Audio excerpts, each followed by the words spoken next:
This is Pokémon Z, a fan game created by this guy that reframes the history of Kalos during the French Revolution. With an in-depth story that's over 20 hours long, Pokémon from Generation 1 through 9, including a handful of custom evolutionary forms. And I think it's probably the best fan game or ROM hack that I've played this year. And we're here today to see if we can beat a hardcore Nuzlocke using only poison-type Pokémon. Which means if a Pokémon faints, it's considered dead. The level cap is the next leader's ace, no active items can be used in battle, and we play the games on set mode. If you liked the video and this isn't your first time here, you should definitely consider subscribing to the channel. The only way I'm going to be able to continue growing the channel is with your support, and I could use all the help I could get. Also, if you like Dungeons & Dragons, Pokémon art projects, or both of those things, you should check out some of my other videos. I've been working on my very own fan-made region with Pokémon based off of Dungeons & Dragons monsters and classes. And I'd love to get some more eyes on those videos, so check that out when you get the chance. But anywho, let's jump into it. Just like last time, we need to save this snowman from this feral Bidoof. And after punching that Bidoof in the face and revealing that the snowman is actually our first rival, Cressanto. And together we're gonna head out on a magical journey, where I'm sure nothing bad or terrible will happen to either of us. And with that, our journey into Pokémon Z has officially begun. And after talking to the Monotype guy and picking poison, we're given these 3 new starter choices of Oddish, Zubat, and Venipede. And since I'm pretty sure you can get, and since I know I can get Zubat and Oddish pretty early on in the game, we're actually going to choose Venipede, who we're going to nickname Roller. And after hitting into Professor Olivier's lab with Cressanto, we can't find her anywhere.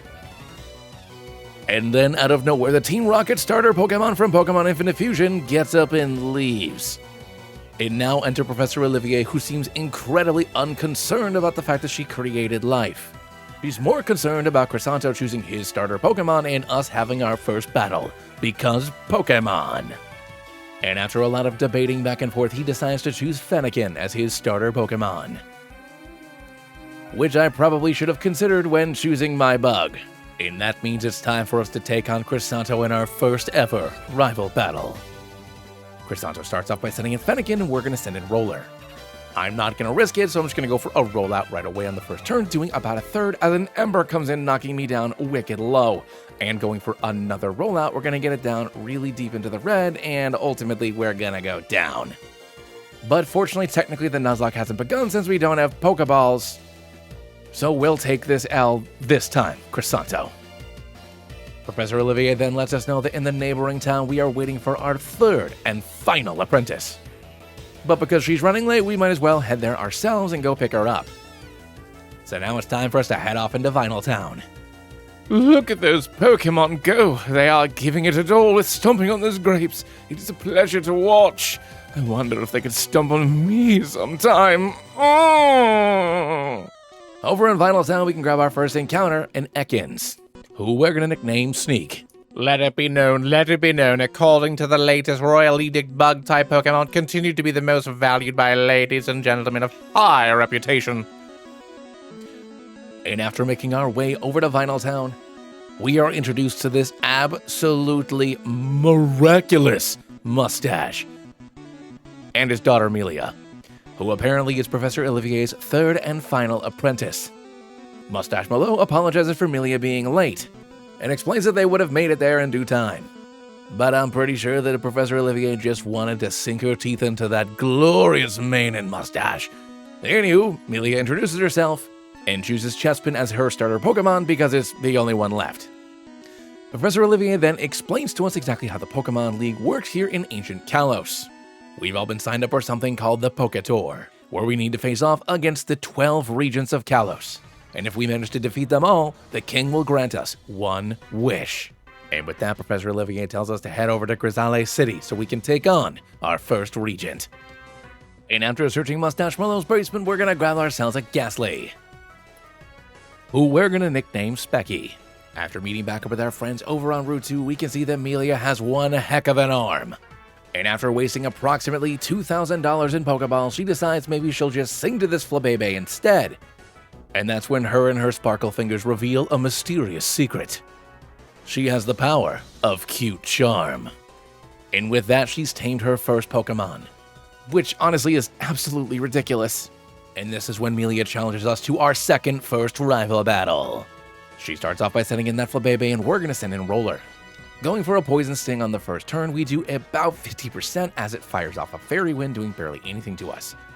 And with one more Poison Sting, we can bring the Flower Baby down. Next out's going to come her Ace Chespin, and we're going to go for another Poison Sting, doing about a third, and we luckily get the poison off, and the Chespin goes for a tackle, doing a bit of chip damage to us. Going for another Poison Sting, we're going to bring this thing down way into the red, as another tackle is going to get us to about 50%, and with just one more Poison Sting, we take it out, defeating Melia. And after losing her first battle and avoiding near death by a random axe, Melia heads off to Grizzly City.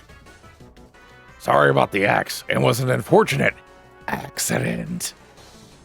Not like that time it wasn't an accident. You probably should have kept just the first part of the joke. Now I'm frightened. And over on Route 2, we're going to grab ourselves a Nidoran, who we're going to nickname Bob. And in Grizzale Cave, we're going to grab ourselves a Zubat, who we're going to nickname Belmont. Let it be known, the mystery of Voltorb reproduction has been solved. They fertilize empty Pokeballs using electromagnetic particles. Do not leave your Pokeballs near them. After meeting back up with Melia inside Grizzly City, we head over to meet up with Canola, our first regent, where she lets us know that she's too busy doing her normal work to allow us to challenge her to a Pokemon battle. But if we do a couple of side quests, I'm sure she can make some time. So she lets us know that our first side quest is to find some rich lady's frou-frou. And just in case we're not sure, this is what a dog looks like. So with that, Melia and I are gonna set off to find this missing dog so we can fight this lady to get a badge. That way we can get 11 more badges after that first badge, and then after that, a wish from the king. Over on Route 3, we're gonna grab ourselves a Krogunk, who we're gonna nickname Bullywog.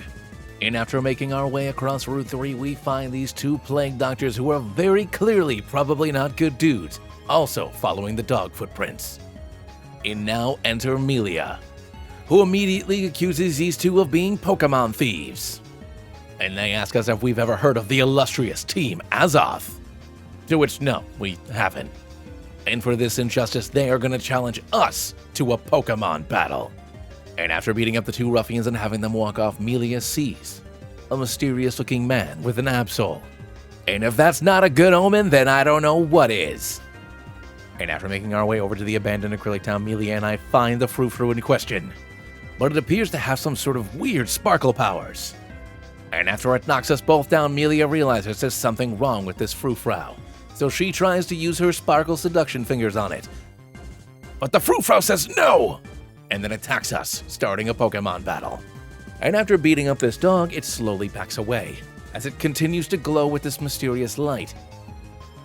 And now enter the mysterious man with an Absol. Once again, 100% definitely a good omen. He introduces himself as Mira, a cleric of the Order of the Eternal Tree, and he's been hunting down Team Azoth. Apparently, Team Azoth has been kidnapping Pokemon and performing experiments on them. And the aftermath of those experiments is incurable. So there's only one thing left for Absol to do. And Mira asks us to turn around. And with tears in his eye, Mira promises to stop Team Azoth. But anywho, now that we saved that lady's dog, we can definitely take on the gym. So that's good. And over in Acrylic Town, we can grab ourselves a regional Pikachu, who we're gonna nickname Pizza. And now it's time for us to take on Canola and our Fighty Fight Boys. Our first Fighty Fight Boy, Krogunk, comes in and we send in Belmont. And I'm going to go for a Supersonic, getting the confusion off right away as he slaps himself in the face. And after going for a Wing Attack, we grab the KO. Meditite comes in as our next Pokemon, and going for another Wing Attack, we can bring this thing down way into the red as it goes for a Psybeam, getting us down to just 10 HP. Canola then heals up with a Super Potion, and we're going to go for another Wing Attack, bringing it back down into the red. And with one more, we can grab the KO. Kricketune Race comes in, and I absolutely love this regional variant. But I know that this thing can reverse flying moves, so we're going to swap out, sending in Sneak as he goes for a lunge, doing some decent damage. Then after going for a Rock Smash and getting us down pretty low, we are going to go for a Glare, and our Oran Berry is going to heal us up a bit. And I know it's going to resist Bite, but I really just want to go for the flinches here as he breaks through, going for another Rock Smash. And with our defense lowered, we're going to swap out, sending in Bob as another lunge does a bit of damage to us. And even though I know this thing reverses flying moves, I accidentally click on Peck and get knocked down to just 1 HP before my berry heals me back up. So we are going to swap out again, sending in Bullywog as he goes for another lunge, doing barely anything to us. And honestly, from here, I'm just going to start spamming Mud Slap, because I feel like the only thing I can do is just make it so this thing can't hit me anymore. And after continually going back and forth for a while and bringing this thing's accuracy way down, I switch things up, going for a Karate Chop, doing a bit of chip damage, as a Rock Smash is unfortunately going to lower our defense. And now that this thing is just below half, another Karate Chop brings it down into the red before we get it down even lower. And with just one more Karate Chop, we managed to bring down this Kricketune, defeating Canola and earning our first badge. While fighting our way through the Hillside Forest, Bob is going to evolve into a Nidorino. After making our way through the Hillside Forest, we find a bunch of Team Azoth grunts along with this pretty lady. And they have the audacity to beat up a bunch of mushrooms. And now enter Crisanto, the multi-class bard paladin who will no longer stand for the injustices of these Morlil. And while all his screaming does not intimidate the Team Azoth grunts, it does give those little mushrooms a chance to run away. And this is where we're officially introduced to Nubula, one of the leaders of Team Azoth, who declares that she's gonna use our bodies for science. And for some inexplicable reason, Streamlabs crashed, so we'll just pretend like Nubula and Team Azoth were too overstimulated by Crisanto's seduction technique and ran off. But also during that fight that definitely didn't happen, Belmont evolved into a Golbat, and Sneak evolved into an Arbok. And over in Kalaj Town, we're gonna grab ourselves a Bellsprout, who we're gonna nickname Vor. And in the middle of Kalaj Town, we run into Crisanto and his Jigglypuff. We meet back up with Crisanto over in Kalaj Town, where a small group of people are gathered around him and his Jigglypuff. But while listening to their beautiful music, they eventually are all lulled to sleep. Crisanto, not exactly understanding how his Jigglypuff worked, becomes absolutely enraged and decides to challenge us to a Pokemon battle. Crisanto starts off with Jigglypuff and we send in Sneak. And we're going to go for a Poison Tail right away, grabbing a crit and a KO. This is going to lead into his Cubone. And we're going to swap Sneak out, sending in Belmont as he tries to go for a Bone Club. And then on the following turn, we're going to go for a Poison Fang, doing barely anything, but we do manage to pick up the poison as it goes for a Growl. Then following up with a Bite, we do barely anything as he throws a rock at us, doing about 50%. So we're going to swap Belmont out, sending in Bullywog as he throws another rock at our Frog, doing barely anything. And now with him down pretty low, the Cubone goes for a Bone Club, knocking us down to just 1 HP before we can take it out with a Karate Chop. His final Pokemon, Braxian, comes in, and we're going to swap Bullywog out, sending in Sneak as the Braxian goes for a Rock Smash, doing barely anything. But we can follow up with a bunch of rocks, taking the Fox down to about half as an Incinerate gets rid of our Berry, and he heals up with his own. And then after throwing some more rocks at it, we pick up the KO, defeating Crisanto, and waking up all the townspeople he put to sleep with his Jigglypuff. And after the battle is over, we see that all the people that Jigglypuff had put to sleep are now gathered around these Team Azoth grunts. They're letting the people of College Town know that the nobles don't care about them. But they do. They totally do. They're totally on their side. And they bring medicine and all sorts of other cool science stuff that's gonna make their lives even better. And as an example, they feed this old lady this potion, which causes her to jump super high! And then they all start chanting a singular name, Alka. We make our way over to the Sanctuary of Kings, where we run into Amelia, who teaches us about a handful of Kalos rulers throughout the years. But she seems weirdly fixated on Aster Zephyr, the current king of Kalos, for totally unknown and totally not mysterious reasons. And then she just randomly wants to have a totally casual Pokemon battle with us. Amelia starts off by sending in Floette, and we send in Belmont. And we're going to go for a Poison Fang right away, grabbing ourselves the KO on the Floette. Next up comes Muna, so we're going to swap Belmont out, sending in Sneak as it tries to go for a Confusion. So on the following turn, we can go for a Bite, getting this thing down super low, as it then goes for a Shockwave, doing a bit of chip damage to us. And after Amelia heals up with the Super Potion, one more Bite can safely take the Muna down. Her final Pokemon, Quilladin, comes in, and going for a Poison Tail, we do barely anything to this thing as we then get seeded up. So we're going to pivot, swapping out, sending Belmont back in, as it then goes for a Razor Leaf, doing barely anything to us. And then firing off a Wing Attack, we can get it down just below half as another Razor Leaf comes in, doing some more chip damage to us. and after it heals up a bit with its Oranberry, a wing attack isn't quite enough to grab the KO as another Razor Leaf comes in on us. But with just one more wing attack, we can take down the Quilladin and defeat Melia. And after defeating Melia, we hear somebody calling for help on the other side of the mountain. And that's someone, this old guy, who fell off his go-go and twisted his ankle. Melia's Floette casts Wish on this injured man's ankle, and he's brought back to full health. And as a reward, he wants to invite us to a fancy party that he's having over at his chateau. And of course, I can't possibly say no to a fancy party. Before facing off against his Sopo, Roller is going to evolve into a Whirlpeed. But now it's time for us to take on his Sopo and his ghastly ghouls. His first ghoul out is Lampin, and we send in Sneak. And we're going to go for a Crunch, scoring a massive hit, getting him down into the red, lowering his defense as he fires off a Mystical Fire, which is going to lower our special attack. But that's fine because I bite things. So after he heals up with the Super Potion, we're going to go for another Crunch, this time scoring the KO because of the defense drop. Next up is going to come Mischievous, and we're going to stay in, going for another Crunch, getting him down just below half as a Draining Kiss does quite a bit of damage to us. And then going for another Crunch, we can quickly grab the KO on this guy. His final Pokemon, Cofagrigus, comes in. And I know I don't have anything good to counter Cofagrigus, but we're going to swap out into Bullywog because I want to try to lower its accuracy, but I get knocked down well below half on the first turn. But we can stay in, going for a Mudslap, doing a bit of chip damage, lowering this thing's accuracy as it then connects with the Shadow Claw, KOing our little frog. So we're going to send our Crobat in next, going for a Bite, doing a decent amount of damage to this thing, but obviously hitting ourselves in the process as it then goes for a Bind on us, getting us down to just about half.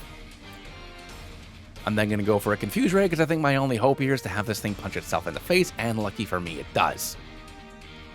Now going for another Bite, we're going to get it down just below half, and we're going to hit ourselves down to just 20 HP as it already breaks out of Confusion and then KOs our Crobat. So I guess we're sending in Sneak because I don't really know what else to do here, and going for a Crunch, we can finish it off, picking up our second badge, but we did lose 2 Pokemon in the process. After heading back outside the gym, we meet up with Chrysanto, Amelia, and Professor Olivier, who has apparently also been invited to this fancy party along with Melia and I. And this is when Chrysanto realizes that he's the only one not invited to the party, but Professor Olivier lets him know not to worry as he can be her +1. To which Chrysanto exclaims that this will be his first date! It's at this point that Melia and Professor Olivier decide to go dress shopping because Melia's always wanted to play dress up with a famous professor. And Chrysanto and I decide to go have coffee over at the cafe because he has lots of questions on exactly how dates work. And as long as he's buying the drinks, I'll tell him whatever he wants to know. But before we go on our date, we're gonna pick up an Oddish, who we're gonna nickname Petal, who we're gonna add to the party right away and evolve into a Gloom. While waiting for the girls to get ready, Chrysanto and I go over to the bar to have a couple of drinks, where he keeps on asking for dating advice. For example, what are you supposed to do with your hands? Are they supposed to be this clammy, this sweaty, this cold? What's the correct temperature for your hand? When do you place your hand inside of their hand? When's a good time to do the move? And this is when the 2 ladies enter back over and Professor Olivier is wearing Belle's dress. Chrysanto, who immediately ignores all the advice I gave him, proposes to Professor Olivier on the spot. Professor Olivier then lets us know what our super secret mission is. During the party, the 3 of us need to infiltrate the mansion and find a hidden vault full of ancient artifacts and forbidden texts. And we are looking for something connected to the Eternal Tree. It should look like a golden rock of fossilized tree sap, and our mission is to retrieve it so that Professor Olivier can do science stuff with it. And while Chrysanto has reservations about becoming a criminal, he also really wants this first date to go well, so he agrees. And we make our way to that fancy party. After heading over to the fancy party, we run into Mira again, and this has definitely got to be some kind of good omen. Every time this guy shows up, it's something super good. After we step outside, we're introduced to this very fancy man in this blood-red coat, the richest, most philanthropic man in all of Kalos, Lanto, who seems unusually obsessed with how attractive we are. But I've gotta say, you're looking pretty good too, my guy. But why are you getting so close to me? And something about how close this guy's getting to me and his strange laughter definitely puts me at ease. And as Lanto continues to get awkwardly close to us, I see his golden eyes, his blood-red jacket, his fancy attire and manner. There's nothing mysterious about this man whatsoever. Crisanto says he's always wanted to personally thank Lanto because it is through his scholarship programs that he was able to attend his Pokemon Academy. To which Lanto comments that maybe it was something related to sports because he has a very athletic constitution. And after that incredibly awkward conversation, let's have dinner. During dinner, Mustache Merlot talks about potential rebellions popping up all over southern Kalos, and asks if Lanto has ever heard the name Alka before, to which he says that he hasn't, which is definitely not a lie. But enough about politics, it's time for me to put on a fancy play with Hisopo. And this is when we dazzle everyone with the legend of the Eternal Tree. Apparently 500 years ago, the Dark King Malvo infiltrated the Eternal Tree, looking to extend his lineage beyond death. Countless musketeers came to face him, but he fought them all off until the 12 region houses came together to defeat the evil king. And with Malvo defeated, Kalos once again knew peace. But with that peace, the Eternal Tree died. And with the death of the Eternal Tree, the 3 legendary Pokemon Xerneas, Yveltal, and Zygarde vanished, never to be seen again. But with the play complete, Operation Find the Vault, Sneak into the Vault, and Steal the Tree Sap has officially begun. While searching for an entrance to the secret vault, Lanto comes in seducing this lady, but after he leaves, oopsie, did I drop a special mirror for seeing invisible stuff? Teehee, I must be so silly. Goodbye. And while searching for the secret vault, we're gonna grab ourselves a Grimer and name it Spunk. After finding our way over to the secret vault, apparently it can only be opened by somebody belonging to the royal family.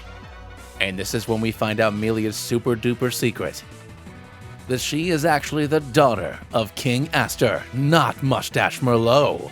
How scandalous. She begs us to keep it a secret for now, and she promises to explain later on.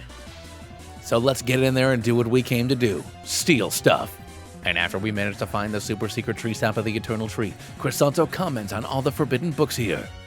For example, one by Master Sycamore discussing romantic love between Pokemon and humans. Make sure you take that one out for me, Crisanto. But with the crystal in tow, we know that we gotta get the heck out of here before somebody realizes that we're not at the party. And just as we have that thought, someone who realizes we're not at the party. Mira demands to know how exactly we got in here because he spent the last week and a half scouting out sewer tunnels to get in here, and his white cloak isn't white anymore. Mira demands that we allow him to take the crystallized sap. Crisanto then offers an alliance, allow Professor Olivier to examine the sap and research it, and then we'll gladly give it over to Mira. But that's not good enough. So now it's going to be time for us to Pokemon battle this guy. He starts off with Mawile and we send in Sneak. And I completely forgot we have to fight this guy, so I'm going to go for a Glare on the first turn because I don't know what the heck this thing's going to do as it goes for an Iron Defense. And I've got to say, I am in a absolutely horrible position as we swap out into Specky, who I realized I probably should have evolved before we did this fight, but we're going to blast off a Confuse Ray and have the Mawile punch itself in the face. Then we're going to go for a Stab Hex, doing a massive amount of damage as he punches himself in the face again, getting him down super low as Mira heals up with a Super Potion. And with another Hex, we can take down the Mawile. Next up comes Kadabra. And genuinely not sure if I'm faster or not, I'm not going to risk it, so we're going to swap out, sending in Sneak. And the Kadabra is then going to go for a Shockwave, doing some chip damage, but we can take it down with just one Crunch. This is going to lead into his Ace Absol. And we're going to go for a Glare again to get the paralysis off on this thing, and luckily it's stunned on that turn. So I'm going to swap out, sending in Bob as the paralysis takes hold yet again. And then when going for a Rock Smash, we do about a third, and luckily it's still paralyzed. So going for another Rock Smash, we get it down just below half as it fires off an Aerial Ace, doing just about half to us. Mira then is going to heal back up to full with a Super Potion, and we go for another Rock Smash, and I'm really just looking for a defense drop on like literally one of these, that'd be great, but at least it's still paralyzed. So going for another Rock Smash, we're going to get it deep into the red as another Aerial Ace gets us down to just 10 HP. So one last Rock Smash takes down the Absol, and we defeat Mira. And the thing that I forgot to do before facing off against Mira happens now as Specky evolves into a Haunter. And after being defeated, Mira agrees to allow us to take the Tree Sap because of the rules of Pokemon. But he has no doubt that we'll meet again And after the end of the party, we all meet back up with Professor Olivier to let her know that the mission's been accomplished. We got that tree sap and a really sultry book about Pokemon. Professor Olivier then lets us know that we should all head over to the Alchemy Academy over in Santa Lune City, because not only will she have access to better equipment than she does at her lab, but it's also where the third gym is. Amelia then begs that the three of us continue to keep her secret, and she'll let us know more information when she's more comfortable. Crisanto then suggests that maybe we should ask Lanto for help when studying the crystal. And even Amelia knows that that guy's just a weird pervert. But anywho, it's time for us to head over to Santa Lune City for a bunch of stuff. After traveling down Route 6, we eventually find a couple of Team Azoth grunts, and after beating the crap out of both of them, Mustache Merlot and a couple of musketeers come in to save the day. Apparently, Mustache Merlot's gotten a lead on Team Azoth's leader, Alka, and is headed over to the nearby town to try to figure out what exactly is going on. And he lets us know that he'll meet us in Profane Town. We also grabbed a Moonstone over inside of a cave on Route 6 so we can use it on Bob, evolving him into a Nidoking. After making our way to Profane Town, we meet up with Melia and Crisanto again, where we agree to help Mustache Merlot locate Team Azoth and hopefully their leader. So we're gonna make our way north into this mysterious swamp to see if we can find some bad guys. And that's when this old grandma ghost appears, terrifying Melia, before it disappears, and we didn't see a damn thing. So, is it even real? Over in the Profane Swamp, we're gonna grab ourselves a Fungus, who we're gonna nickname Toad. After spending the day searching the swamp for Team Azoth, we decide to rest for the night, where Melia finally decides to let us know on her deep, dark secret, her past. Apparently, just before Melia was born, the King and Queen were in a horrible accident, where their carriage fell off the side of a cliff, and they were stranded in the middle of the storm. Seeking shelter, they found a house in the middle of the woods where a woman lived. The king pleaded for her help, but she said she only wanted one thing in return, a wish from her father, to which she agreed. At midnight, Melia was born, and this is when the old woman decided to collect on her reward. She wished for the newborn child, and when King Aster refused, the old woman revealed herself to be an even crazier-looking old woman. And she put a curse on the Zephyr family. If King Aster's daughter ever reigned, death would become of her. The king didn't believe the curse existed until shortly thereafter his wife died. And this is when King Aster decided to send Melia off with Mustache Merlot. She would learn the ways of the mustache and stomping on grapes. She would never be queen, but she would be safe. But left alone with no psychiatric assistance whatsoever, King Aster became depressed, eventually becoming the man that everybody knows today as the Depressed King. And I realize that people need to rely on the king, but maybe cut the guy some slack. As far as the general public is concerned, his wife and daughter both just randomly died. And they're like, be king better. And this is when Crisanto immediately says that the king is unfit to rule, which is exactly the opposite of what Melia needed to hear in this moment. And that's why you've never been on a second date. The following morning, we eventually find the two Team Azoth grunts that we keep on running into. And after we beat the crap out of them, both Crisanto and Melia also join the party. And Crisanto demands to know what type of mischief they're up to. But before they can answer, this incredibly happy-looking Clodsire shows itself. But before they get the chance to capture the Clodsire, Melia runs over and uses her special magic twinkle fingers on it, calling it to its side and poisoning the two Team Azoth grunts. And with their plans foiled, they need to retreat back to Profane Town and then get the heck out of here, because apparently Mustache Merlot's looking for bad guys. On our way out of the Profane Swamp, we find ourselves a Leaf Stone, and we're going to use it to evolve Petal into a Vileplume. Back in Profane Town, we find Mustache Merlot and the Musketeers going door to door because the people of Profane Town are definitely bad guys, hiding even badder guys. And just as we go to vouch for them, out comes the two Team Azoth grunts we keep on running into, thus proving to Mustache Merlot that the people of Profane Town are a bunch of baddies. And if we support the people of Profane Town, then that must mean that we too are a bunch of baddies, which means that we need to Pokemon battle. And this glorious mustache is going to start off with a Go-Go, and we send in Sneak. It goes for a Bulldoze on the first turn, doing a massive amount of damage to us, and we are going to go for a Poison Fang, grabbing ourselves the Yoko on the Go-Go. Next up comes Kingler, so we're going to swap Sneak out, this time sending in Petal as he tries to go for a Razor Shell. He then goes for a Rock Tomb on the following turn, and with the defense drop and a crit, we are down to just 18 HP as I go for a Mega Drain, quickly picking up the KO on the Kingler as well. His ace Pokemon Chevalier comes in, and I absolutely love this new evolution. It's just a shame that the game won't let me catch Cherum, because even though it evolves into a poison Pokemon, it doesn't start as a poison Pokemon. And look at the mustache on the guy on the right shoulder. Anywho, we're going to swap Petal out, this time sending in Roller as he goes for an extra Sentry, which is horrible, and Roller goes down. Well, I didn't see that coming, so I choose you, Sneak. And we're going to outspeed, going for a Fire Fang, doing a decent amount of damage as this thing throws a Sludge at us, doing barely anything. On the following turn, we go for another Fire Fang, bringing him down into the red, as another Sludge is going to get us down to just 10 HP.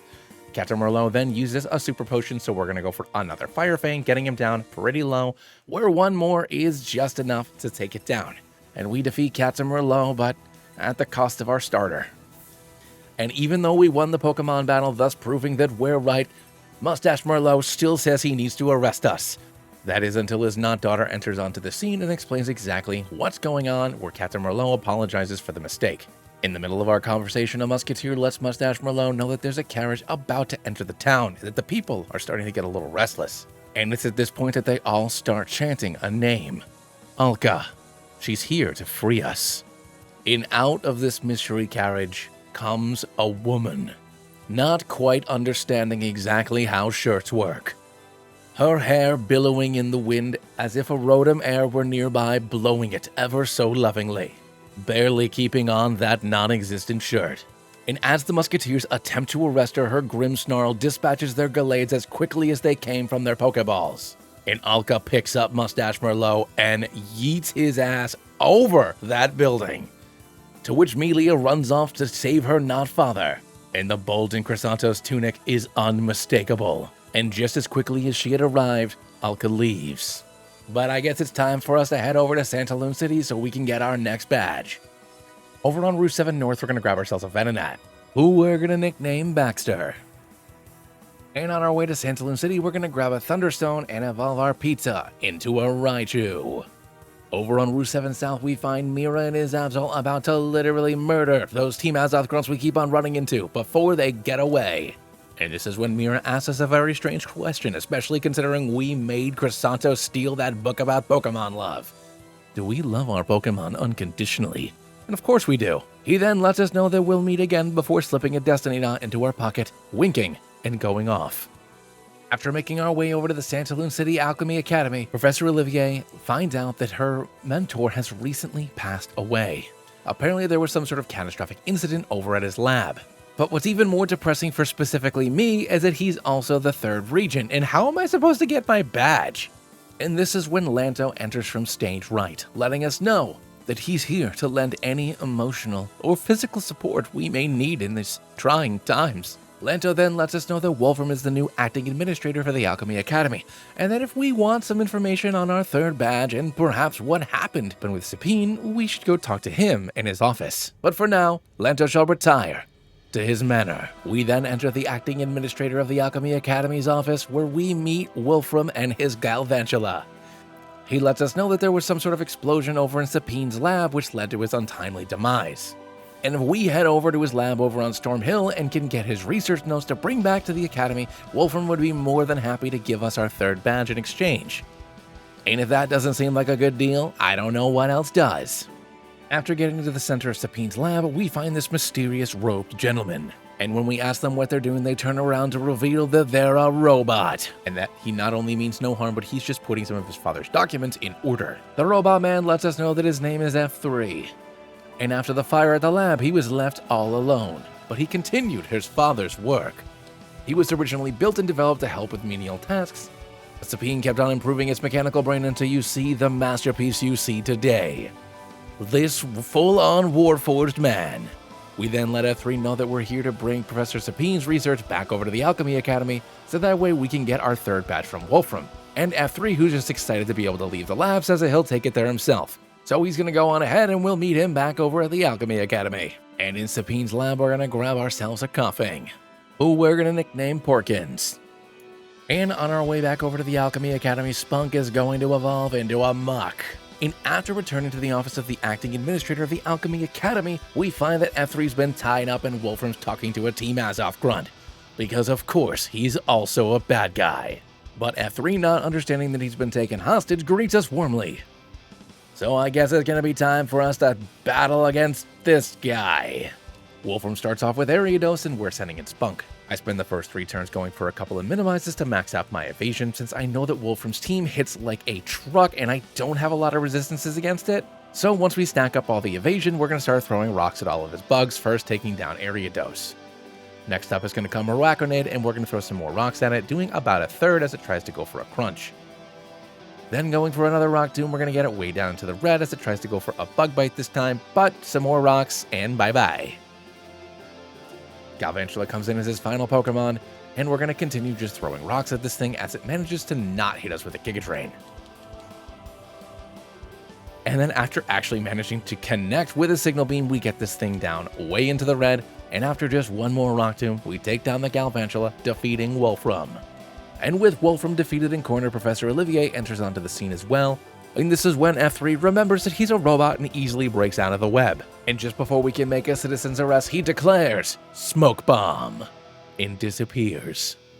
But now we're left with another problem. There's nobody around to give us our 3rd gym badge, even though we definitely just beat the guy who would have been the leader. So F3 decides that he'll go to the gym and we can challenge him for our 3rd badge, because apparently the new regent's gonna be a robot. And now it's time for us to face off against F3 and his polygonal Porygons. He starts off by sending in Porygon, and we send in Sneak. Hoping for a defense drop, I'm going to go for a Crunch on the first turn, doing about half as this thing goes for a Tri-Attack, doing some decent damage to us. On the following turn, we go for another Crunch, and I'm still not getting the defense drop here, as another Tri-Attack is going to get us down below half. Once F3 heals up, we're going to go for another Crunch, scoring a critical hit, which is great, which means one more takes it down. Next up comes Porygon 2. So we're going to swap out, sending in Spunk, because honestly, I'm just going to try to go for some cheese here. Porygon then hits us with its signature attack, which automatically uses Charge on the following turn. It then launches a Shadow Ball, doing barely anything to us as we're going to start trying to stack minimizes up. And after getting knocked down to just about half, we are got +2 evasion as it continues to hit us as we get to +3. It finally starts missing and we can go for a knockoff, getting rid of its Assault Vest. Then after it still manages to hit us, we're going to hit it with a Sludge Bomb, doing a bit of damage as it finally starts missing and we can go for a Rock Tomb. But I'm basically not doing any damage to this thing, so I really have to hope it keeps on missing as it hits me with another Shadow Ball. So we're going to swap out, sending in Petal as F3 uses a Hyper Potion. And after failing to put it to sleep, it hits us with its electric move, and after that we can hit it again, putting it to sleep. We're then going to go for a Mega Drain on Petal, doing barely anything because it's still holding that Assault Vest. So I'm going to swap Petal out, sending in Bomb as it wakes up and then goes for a Tri-Attack on us. On the following turn, we can go for a Brick Break, getting it down just below half as this thing fires off a Signal Beam that does more or less nothing. So with one more Brick Break, we can take down the Porygon 2. This is going to lead into his ace, Porygon Z, who is going to go for a Lava Plume, getting us down to about half, as we go for a Brick Break, getting it down just below half as well, but it will heal up with a Citrus Berry. With another Lava Plume, we're knocked down to just 35 HP, and another Brick Break is going to bring this thing down into the red. Not sure if Bob can take another hit, we're going to swap out into Pizza as this thing is going to go for another Tri-Attack, getting us down just below half. And it somehow outspeeds our Raichu, going for another Tri-Attack, KOing Pizza. And at this point, I don't know if any of my Pokemon can take a hit, as the Porygon then goes for a Lava Plume on Petal, getting it down just below half, and we can go for a Mega Drain, grabbing the KO, but we've lost our Raichu. Over on Route 8, we're going to grab a Roselia, nickname Mamoru. We run into Crisanto outside of Chateau Lanto, where he and his Wigglytuff are making beautiful music for the nearby Pokemon. And I'm pretty sure that the only reason why he's playing outside of Chateau Lanto is to impress his senpai. But their beautiful music alone is not enough to stir Lanto from his chateau to come and see them. But you know what will? A Pokemon battle with his best friend and rival. So now Crisanto challenges us to our third rival battle? He starts off by sending in his Wigglytuff, and I send in Spunk. We're going to go for a Minimize on the first turn because I'm going to try to stack up and sweep here as best as I can, but it manages to connect with a Hyper Voice, which is super annoying. On the following turn, I'm going to go for a Sludge Wave because honestly, I really don't feel like risking it, and we're going to get it down just below half, and we managed to get the poison off, which is huge. It's then going to go for a Drainy Kiss where it manages to connect, which is frustrating. He's then going to swap out Wigglytuff and send him Marowak instead as we continue going for more minimizes. The Marowak then connects with a Thunder Punch, and why am I bothering being at +4, but now we're at +6, so these guys better start missing me at some point. And luckily on the following turn, it misses its Bulldoze, and we can go for a knockoff doing a decent amount of damage. And now from here, I'm just going to do my best to stay in as Cressanto heals up with a Hyper Potion, and I just start spamming more knockoffs. It does eventually connect with a Rock Tomb, but it's going to do barely any damage to us, and I'm already pretty slow to begin with, so it doesn't really make much of a difference. Cressanto then uses his second Hyper Potion on the Marowak, and I'm just going to keep on smacking this thing in the face until eventually it gets taken down. Braixen comes in next, and it tries to hit us with a Fire Punch, but to no avail, and I'm going to use Trampa Venosa, which is going to lower a special attack, and speed. It's then going to try to go for a Brick Break, but miss on that, as well as we go for a knockoff, doing about a third to it. After it misses the Nuzzle on the following turn, we can go for a Sludge Wave, doing some pretty good damage, getting it down into the red, as it does manage to connect with a Fire Punch, doing some decent damage, but we KO it on the following turn. Sliggoo comes in next, and it manages to connect with the Dragon Breath and gets the Paralysis, which is incredibly annoying, but after we use Knockoff, we manage to poison it. And after that, Sliggoo is going to rest up as we then go for a Sludge Wave, doing a decent amount of damage. And after just 2 more Sludge Waves, we got this thing way down into the red. As it wakes up, it goes for rest again. And after this thing literally rests up 3 times, we can eventually take it down with a bunch of Sludge Waves.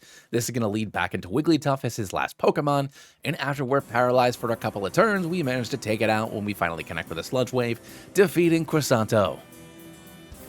And apparently that battle is exactly what Lanto needed, as he arrives and invites us inside for dinner. He even lets us know that Professor Olivier has actually already arrived and is inside, so our timing couldn't be better. After we get to the dining room, we find that Professor Olivier actually isn't here, which is super weird since Lanto says that she was. And when questioned about this, he says that he has no idea what we're talking about. Maybe she's gotten up and explored a little bit. But anyway, he's got more important things to do, so we should drink this incredibly red wine. And Cressanto is too busy gushing over the fact that we're inside of Chateau Lanto that he doesn't realize that I'm pretty sure that wine is blood. And what's more, a Team Azoth grunt just disappeared into the wall. Nothing suspicious or weird at all. But maybe we should investigate. And after pressing a button behind this totally regular Gallade statue, a secret door opens. Maybe there is something mildly suspicious. And after working our way through Lanto's secret underground base, we come upon Nebula once again, performing an experiment on this Slowpoke and deceased Psyduck? And not only that, apparently Lanto wasn't lying about Professor Olivier being here because the stolen tree sap is here as well. And this is where Nebula reveals that Lanto has been financing Team Azoth this entire time, which shakes Cressanto to his very core. Senpai, how could you possibly be evil? Those yellow eyes, the red coat, the blood in the cup. And then Nebula shows what Team Azoth's been working on. With the flick of their machine, the Slowpoke goes down and the Psyduck, a Zomduck, is born. A new 19th type of Pokemon, Undead. And this Zomduck is hungry, and the only thing that could feed it is our souls. Nebula starts out by sending in Victory Bell and Bronzong, and I forgot this was a double battle as we send in Sneak and Wigglytuff. I'm going to go for a Crunch on the Bronzong right away, and we grab ourselves the Oko, which is huge. The Victory Bell is then going to lay down some Toxic Spikes, and then Wigglytuff is going to go for a Calm Mind. In next is going to come a Weavile, who's going to outspeed us, going for a low kick, doing some decent damage, and I'm going to fire back with a Fire Fang, grabbing a crit Oko on the Weavile as well. Victory Bell is then going to go for a Sludge Bomb on Wigglytuff, doing about 50%, as the Wigglytuff then goes for a Shy Shock, bringing the Victory Bound wicked low. Nucleus is then going to come in next, and once again, we're going to go for it, using Crunch, getting it down way into the red, but unfortunately, it has a Rocky Helmet. Victory Bell is then going to go for a Sludge Bomb on Wigglytuff, grabbing the KO. And then Nucleus tries to go for a Zen Headbutt, but it can't hit us, so in comes Braixen. Going for another crunch, we can take the nucleus down, no problem, but we've been hit down pretty low because of the rocky helmet, as the Braxian then goes for a Nuzzle, doing some chip damage to Victory Bell. And why couldn't it have used literally any other move, as Sneak gets knocked down way into the red? But with a Fire Fang, we can take out the Victory Bell, defeating Nebula and this random Team Azoth Grun. And after her defeat, Nebula's just like, I'm gonna leave, do whatever you want. You're not a cop. Bye. And after entering literally the next room, Crisanto and I find Lanto, with Professor Olivier chained to the wall behind him. And if this doesn't scream vampire, I don't know what else does. And just when you didn't think it could get any worse, enter Alka, the Rotom heir to her right, blowing her glorious hair in the wind, still hasn't put on a shirt. And after Alka demands that Lanto let Professor Olivier go, this is where they reveal their grand plan. They plan on ending the cycle of life and death forever.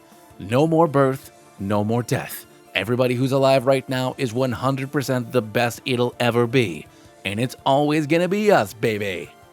And I definitely don't see anything wrong with that at all.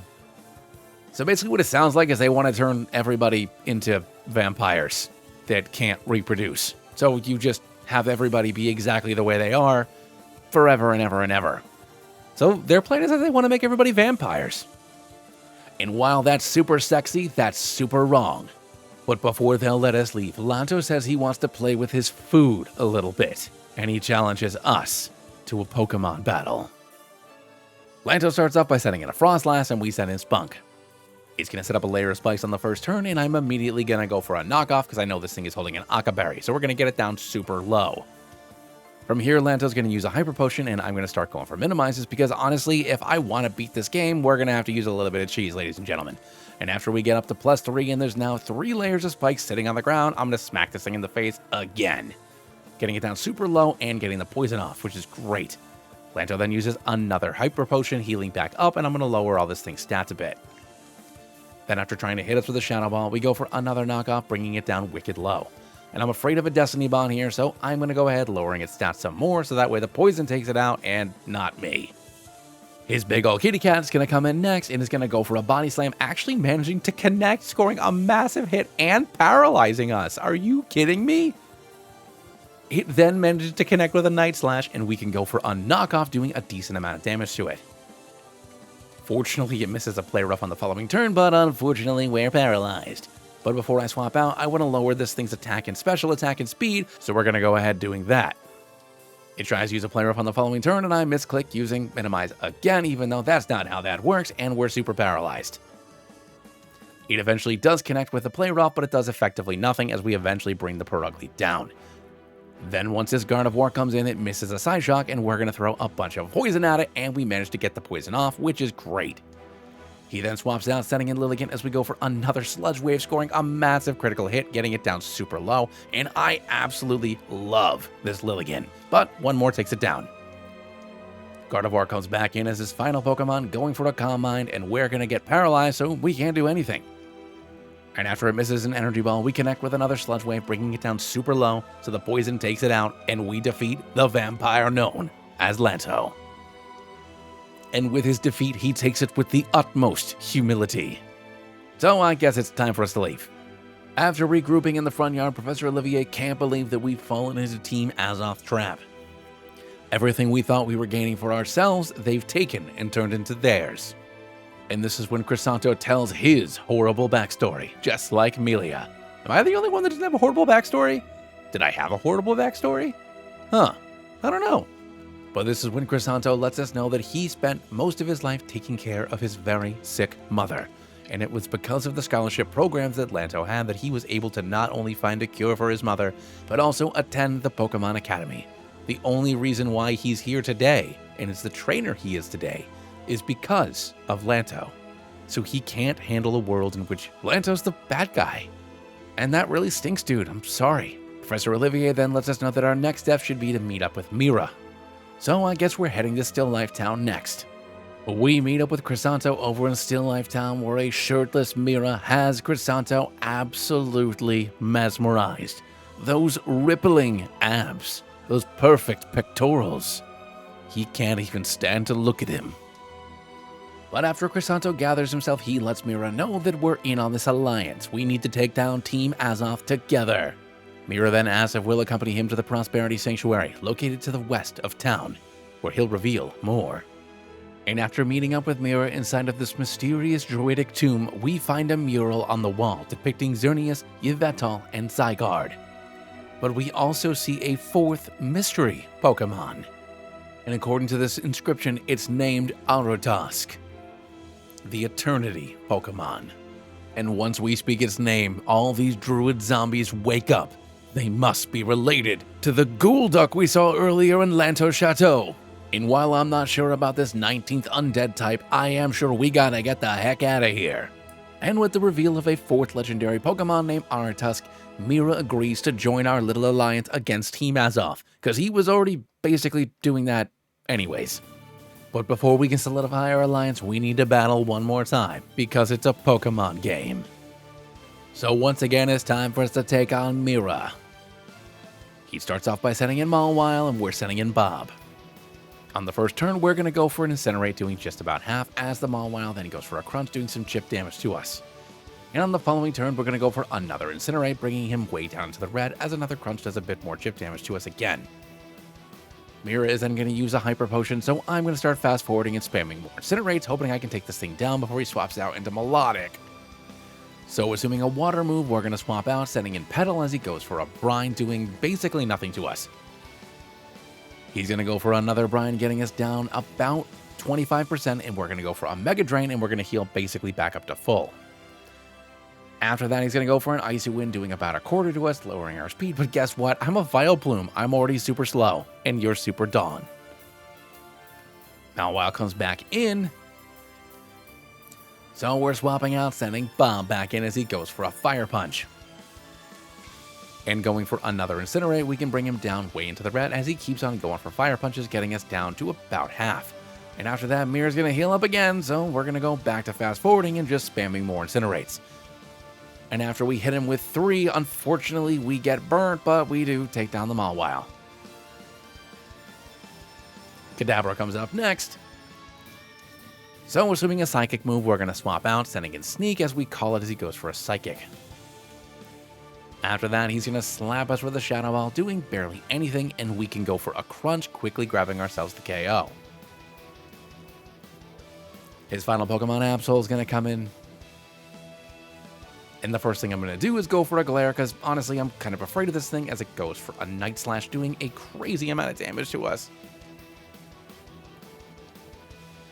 And I'm going to swap Sneak out, sending in Porkins as he then goes for a Play Rough after that, doing barely anything to us. Then going for a Sludge Bomb, we're going to do about a third as the Absol then goes for a Swords Dance. And after another Sludge Bomb, we're going to bring him down into the red as he sets up a Focus Energy, and thank goodness I didn't let him hit me, and we defeat Mira. And after playing this really neat Ratatouille minigame and making this guy weep with how good our berry sauce is, it's now time for us to take on Zafra and her fairy Pokemon for our 4th badge. She starts off by sending in Dash Bun, and we send in Porkins, who's going to go for a whatever that is, doing barely any damage to us, and we're going to go for a Sludge Bomb, scoring a massive hit, getting him down into the red and getting the poison off, so we take it out with an artificial Oko. Next out comes Gormouse, which is an absolutely amazing regional evolution, and we do about 40% as this thing goes for a Fire Punch. On the following turn, it's going to go for a Body Slam, getting us down just below half, and we go for another Sludge Bomb, getting it way down into the red. Once it heals up with this Citrus Berry, it's enough for Zafra not to heal it up, and even though we get burnt, we can take it out with the 3rd Sludge Bomb.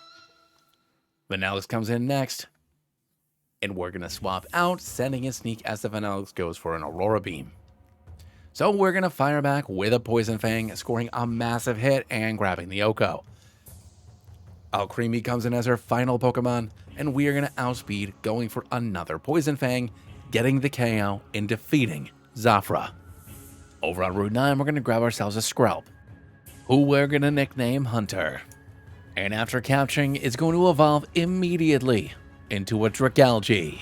We make our way across Route 9 and find this very mysterious ferryman, who wants 2 very specific silver coins for us to pass, but fortunately for us, that's exactly what we got.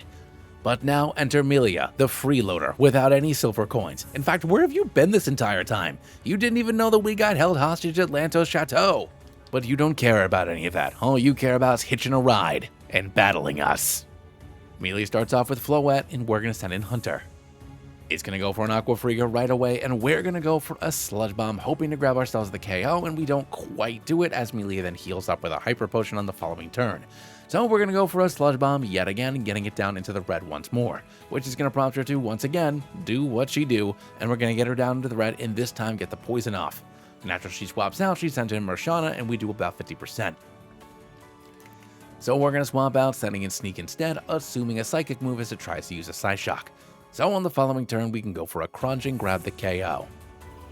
Next up comes our Quilladin, and I'm going to stay in and go for a Poison Fang, doing about a third, as a Needle Arm does barely anything to us. Then going for another Poison Fang, we're going to get it down to the red, as another Needle Arm is going to get us down pretty low.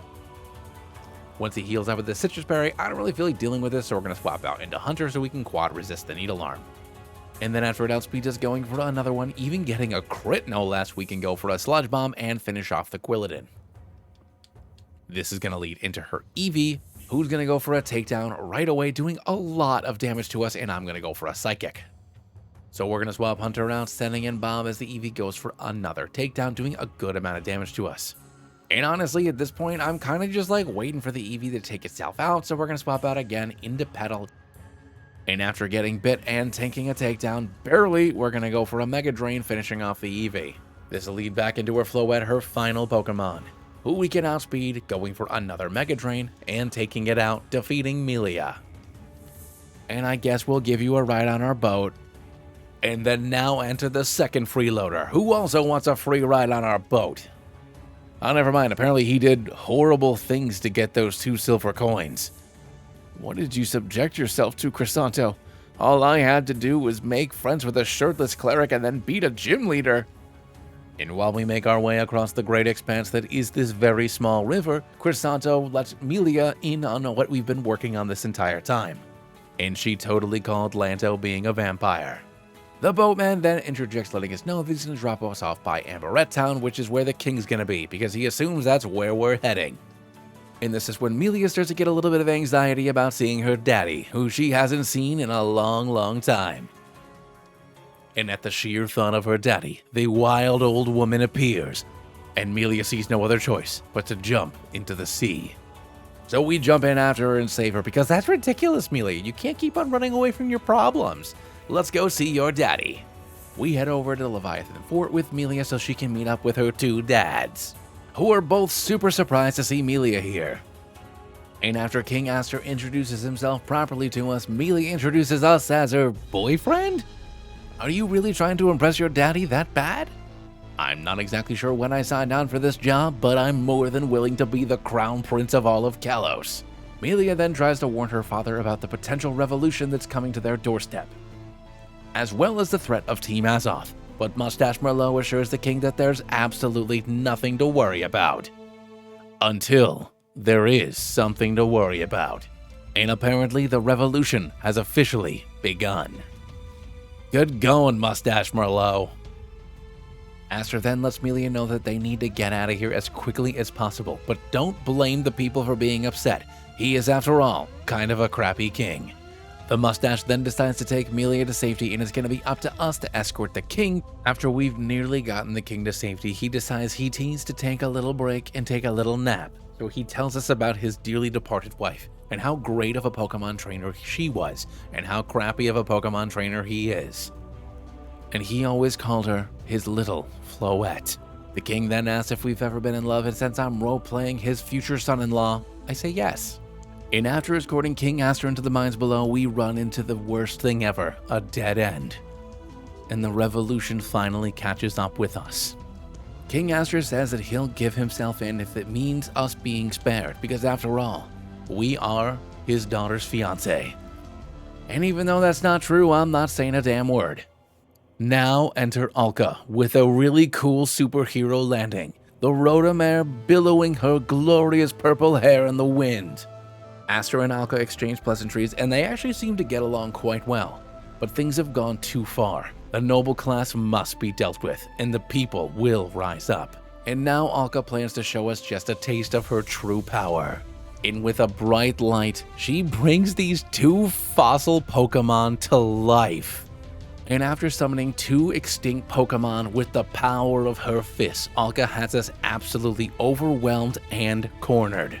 But the power quickly fades away. She can't quite control it yet.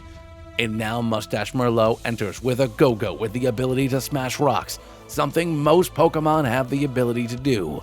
We really should, not give up as easily as Aster seems to want to do.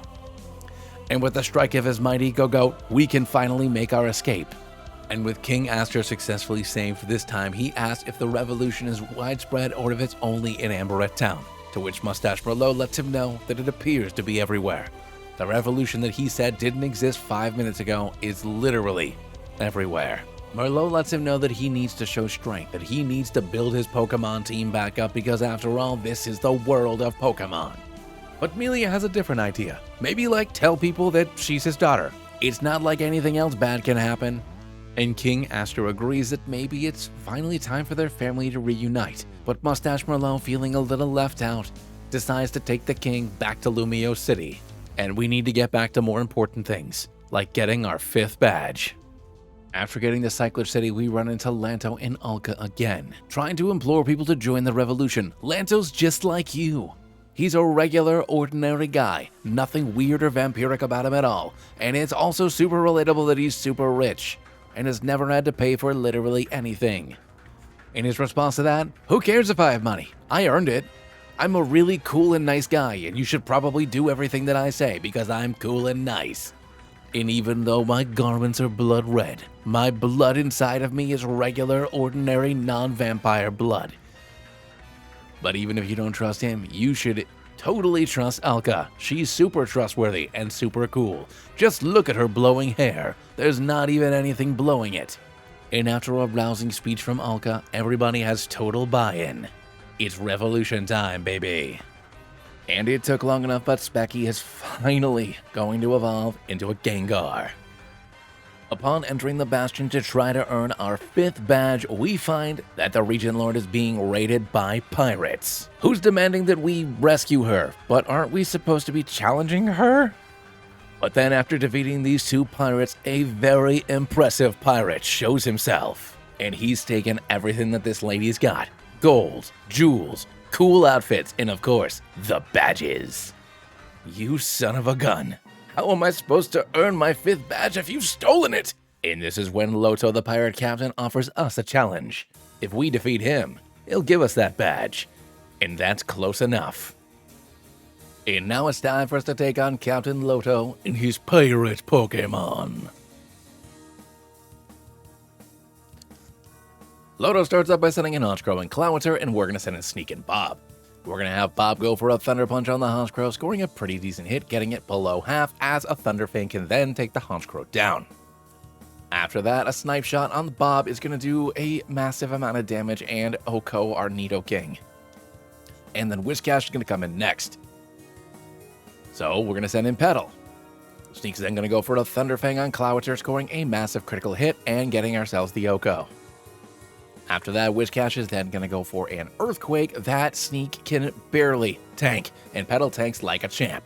And we're going to go for a Quad Effective Mega Drain, but unfortunately it doesn't grab the Oko because it's holding a berry. Wailord comes out next. And I'm going to swap out Sneak, sending in Porkins as Loto uses a Hyper Potion to heal back up. Wailord is then going to go for an Acrobatics, but because it's holding something, it's only doing the 55.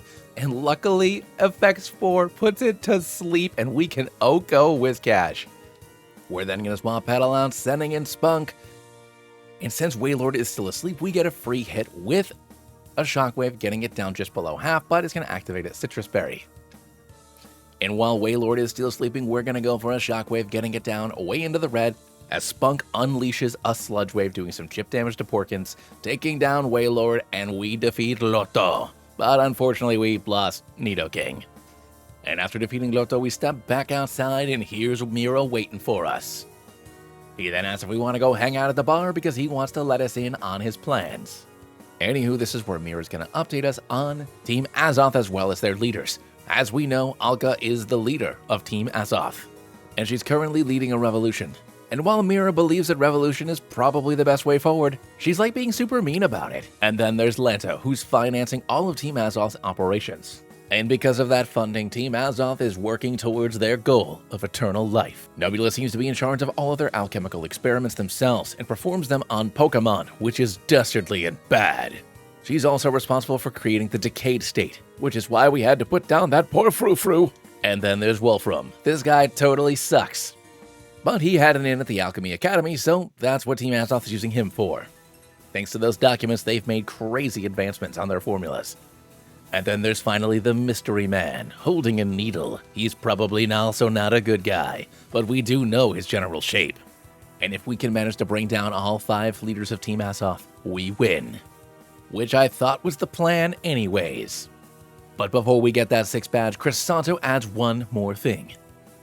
Does the Lumiose Palace have a secret vault just like the one that we went into to steal the sap of the Eternal Tree in the first place? To which Melia says, definitely not. Wait, hold on a second. Yes, there is! King Malvo the Dark King has a secret chamber in Lumiose Palace, and there's probably a bunch of really cool but potentially evil stuff inside just like the other one. So beyond getting our 6th badge, we totally need to go get that stuff from in there. As we make our way across Route 12, we find Crisanto playing beautiful music once again with his Wigglytuff, singing of revolution and how cool and neat it is. But he fears that it may be a dark path. One too dark for his pure heart. But you know what'll make him feel better? Fighting me in a Pokémon fight. Crisanto starts off by sending in Wigglytuff, and we're going to send in Hunter. We're going to outspeed, going for a Sludge Bomb right away, scoring a massive hit and grabbing the KO. Next up comes Marowak. And assuming a ground move, we're going to swap out, setting in Porkins as he tries to go for an Earthquake. Then from here, we're going to go for an Incinerate, doing about 50%, as the Marowak then goes for a Rock Slide, doing a decent amount of damage to us. And after exchanging a few Incinerates and Rock Slides back and forth, Crisanto is going to use his first Hyper Potion, so when we go for another Incinerate, getting it down to about 50%, I honestly need to swap. And he does setting in Goodra, and I said in Petal. Well, this is incredibly unfortunate. I'm going to swap Petal out, sending in Spunk, as he then goes for a Flash Cannon. Goodra's going to go for a Dragon Pulse on the following turn, doing a bit more damage to us as we go for a knockoff, doing about half. After that, it's going to be time to start cheesing as it goes for a Sunny Day. We're going to start spam and minimize to get our evasion up, but it manages to connect with another Dragon Pulse, this time scoring a crit. And then it goes for a Rest, which is kind of unfortunate, but now we're at +6. Hitting it with a Gunk Shot scores a massive hit, and a second one then takes down the Goodra. Next out comes this Marowak again.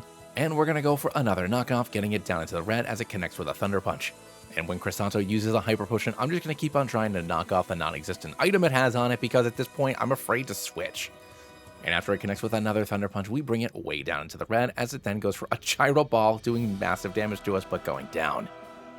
Delphox comes in as his final Pokemon, and I absolutely love this design as we go for a knockoff first.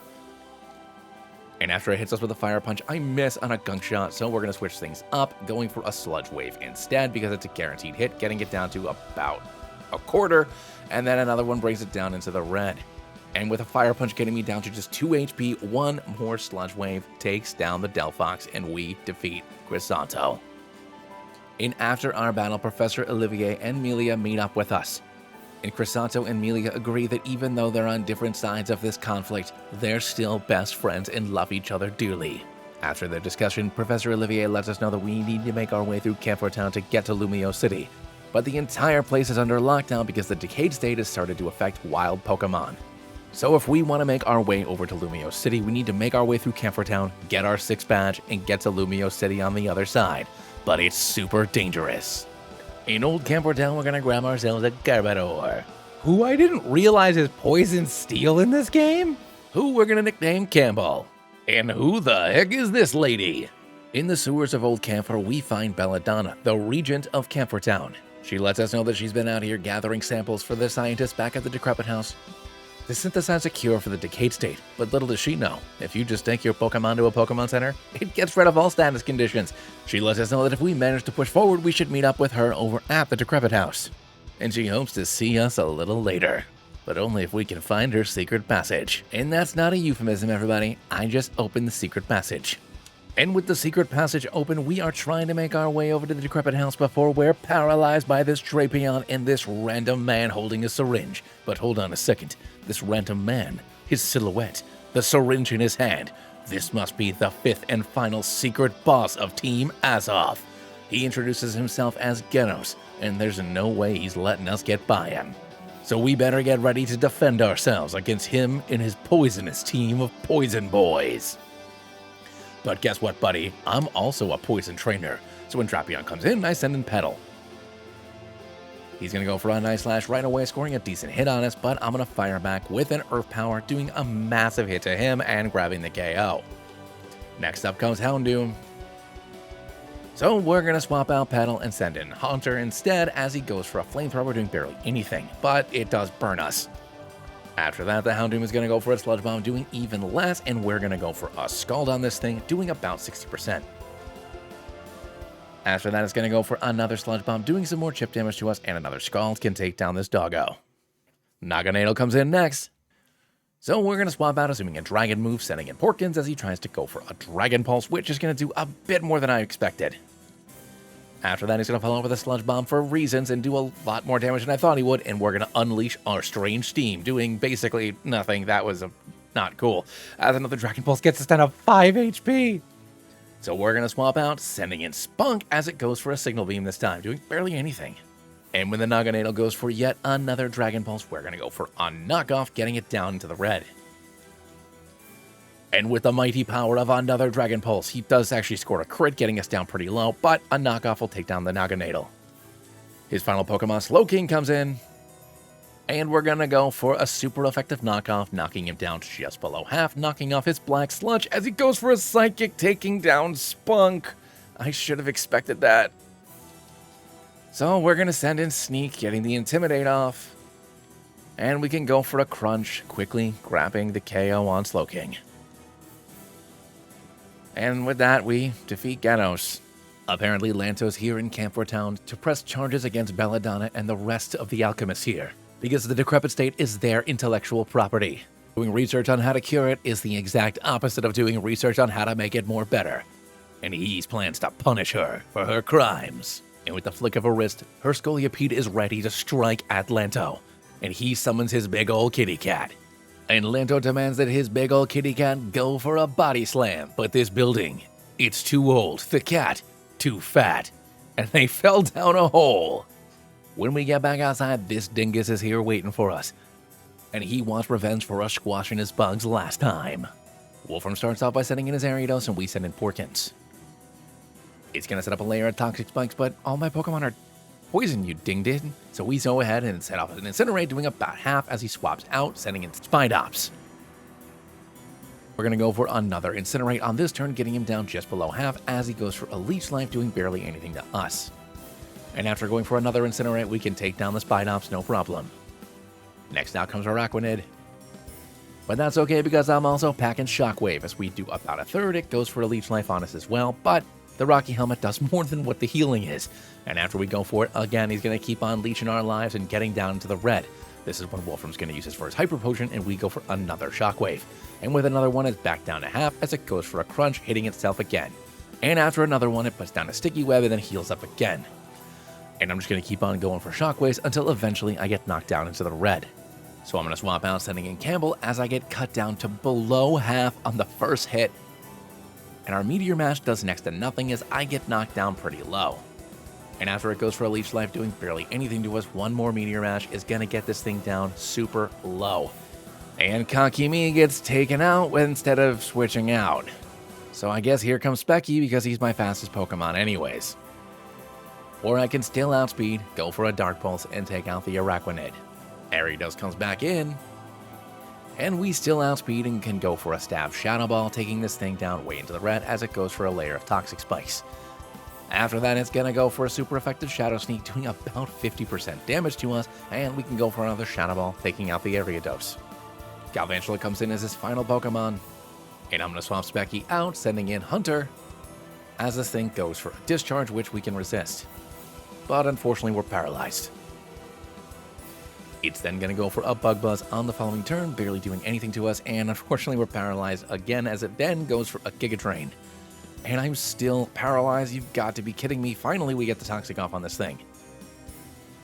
It's then going to go for another Giga Drain, healing basically back up to full as we go for a Sludge Bomb, getting it down pretty low, but it does heal up with a Citrus Berry. But after just one more Sludge Bomb, we can take down the Galvantula and defeat Wolfram, but at the cost of Campbell.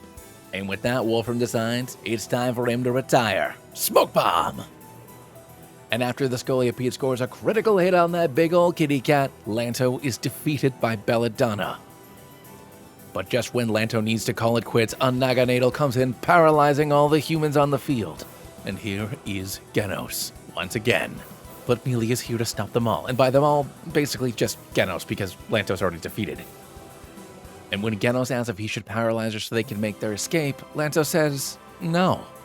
Apparently Genos used to be an executioner, and he wants to see what he's capable of doing.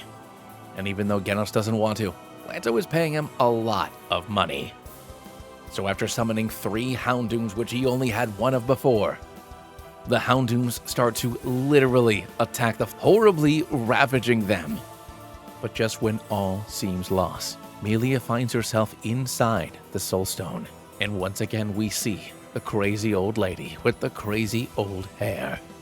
But she hears a disembodied voice telling her not to give up, and apparently that's all she needed to choose to live. Dispelling the evil witch and dispelling the curse. And she feels so much better now. But wait, maybe it wasn't a crazy witch after all. Maybe it was her mommy, who looks exactly like her but with a slightly different hairdo. And now, side by side with her mother, we see her darling Floette. And this is the part of our story where I feel like Melia probably should have been the main character and not us. Because with a newfound source of power and an amazing aura, her Floette goes under a palette swap, turning into AZ's Floette. And if you didn't guess it already, Aster Zephyr is AZ. And with 3 Moonblasts, the Houndoom are dispatched forever.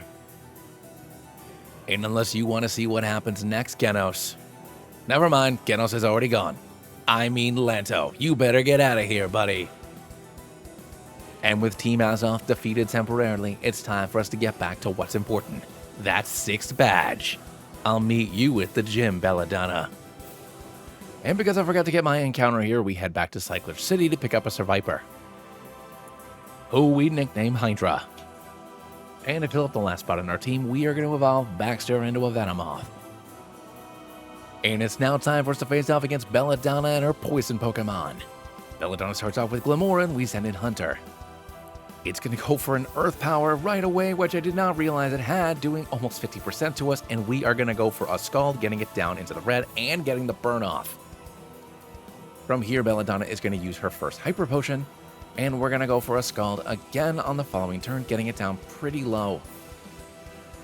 From here, it's going to go for another Earth Power, which is going to get us down on a crit, KOing Hunter. So we're going to send in Baxter.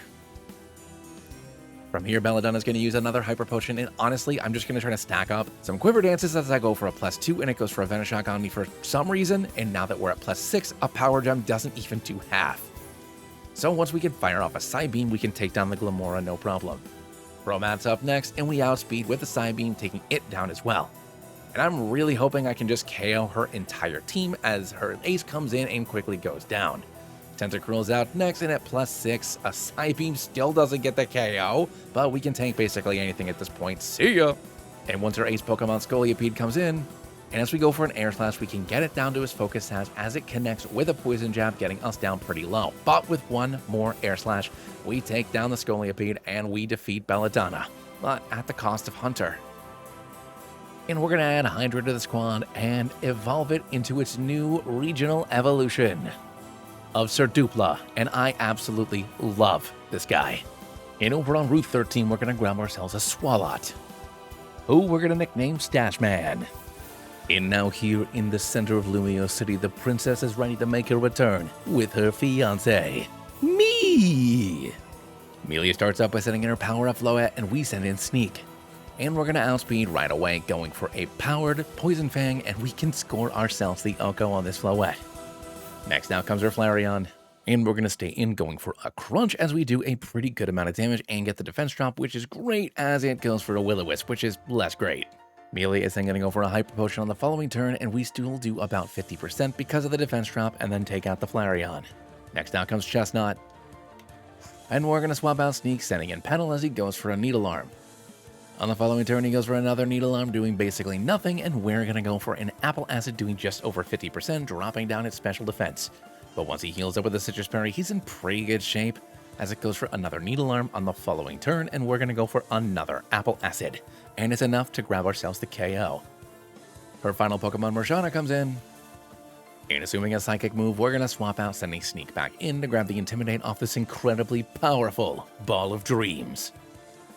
And once we can go for a crunch, we do just about half, but unfortunately it has a Rocky Helmet as it goes for a Signal Beam this time, doing quite a bit of damage.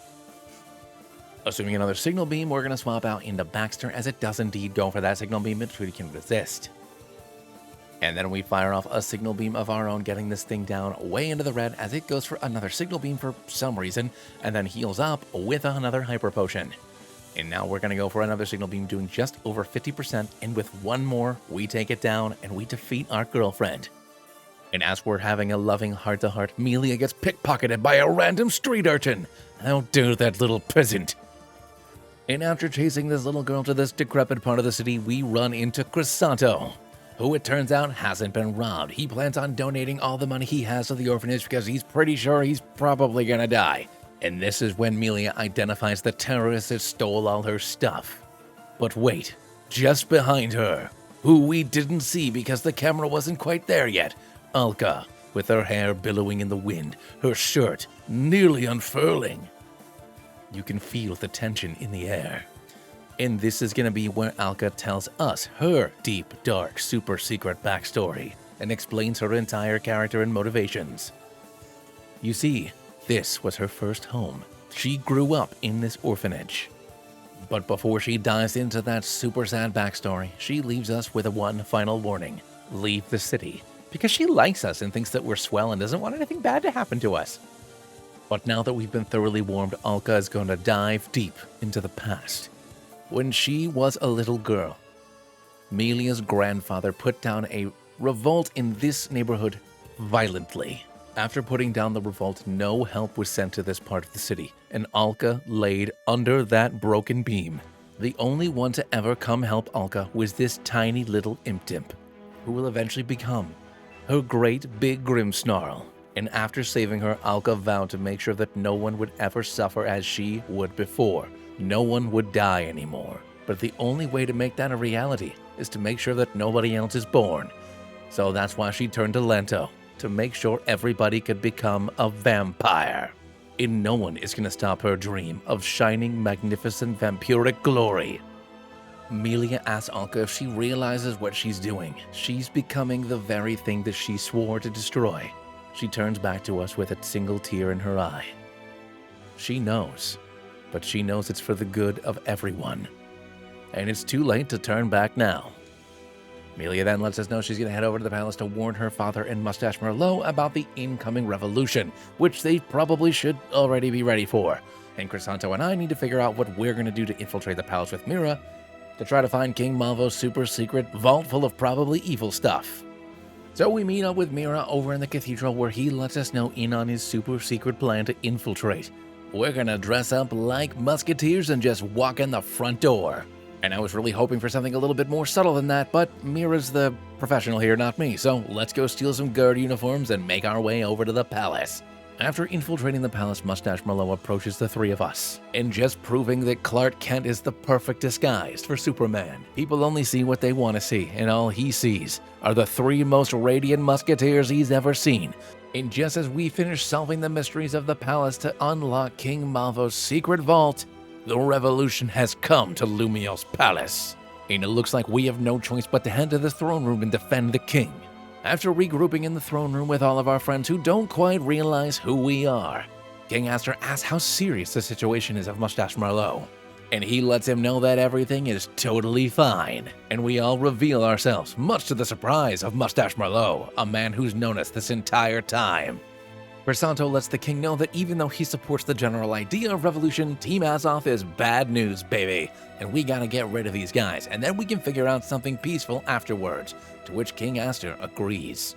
Grisanto, Mira, and I make our way to the dining room to get to the super secret chair, and that's when out of nowhere, Lanto appears once again, with those same 2 Azoth grunts we keep on popping up with.